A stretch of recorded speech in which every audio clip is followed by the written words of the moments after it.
ilmu falsafah. Dekat sini ada 5. Nombor 1 adalah metafizik. Metafizik membincangkan hakikat dan realiti lah.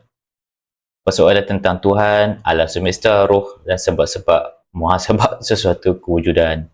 Epistemologi ialah kajian tentang pengetahuan, termasuk sumber pengetahuan, cara manusia memperolehi ilmu serta hak dan kebenaran sesuatu ilmu. Dia macam origin lah, macam mana binatang tu boleh wujud. Itulah epistemologi. Logik ni simple je. Dia menumbuhkan kepada kaedah berfikir secara betul dan sistematik untuk menghasilkan hujah yang sah dan rasional serta mengelakkan kesilapan berfikir. Okay?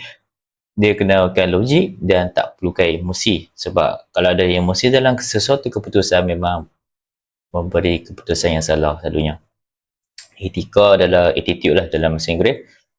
Dia mencakap persoalan nilai moral, tingkah laku manusia.